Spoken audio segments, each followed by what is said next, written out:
Hey, so how many of you have, is this your first time seeing Pictus? It's your first time here, right? Well, welcome to the family, because we are one big family here, right?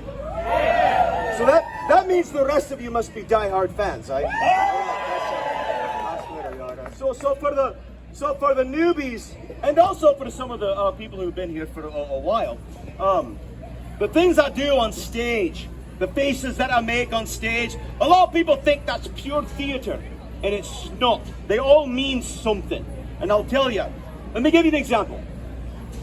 So if I'm playing up there like this, and then you see me do this, I do that because my mother is half Scottish Terrier. So that's how we cool off. All right. Now the next thing, and this is very important, especially for my bandmates here. They have to know about this one. They need to know what this one means. So if you see me doing this like that while I'm playing, like that, swaying like that, right, and a little wee smile like that creeps across my face. That's right. I'm just airing it out. I'm just squeaking them out now. Squeaking them out. What did I say? Hey. Right. No, if I'm doing that, while I'm doing that, right? And if you see me do this, it wasn't a fart at that point. That's how you know. See, and they need to know these things. It's important. All right. So another thing about Pictus is a lot of the songs that you're hearing are original compositions composed by Taliesin, our bagpiper. People ask us all the time, how do you write? Thank you, absolutely.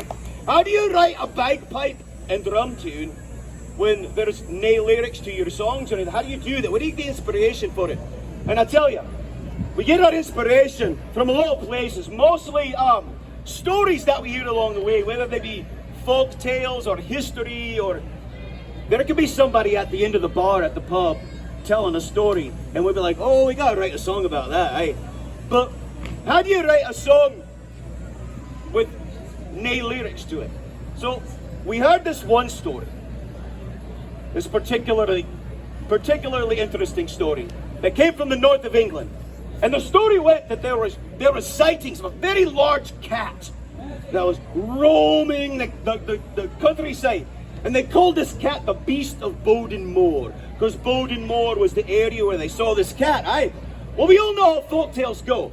The more something's told over and over again, the more it gets embellished and larger. So the more this tale was told about this giant cat over and over again, well, the cat became larger and larger and larger with every telling. So eventually, there were stories about the ginormous cat that was terrorizing the English countryside.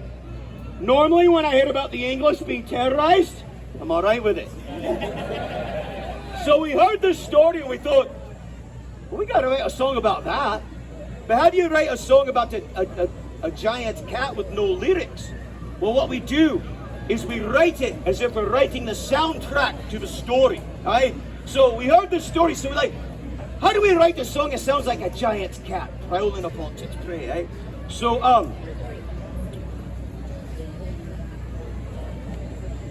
where have I got my cat people? We got some cat people here? So whether it's the king of the beasts or your wee beastie in the living room, these cats all hunt the same way, right? All right, so cats, they see what they want, right? And they lock onto it with laser precision.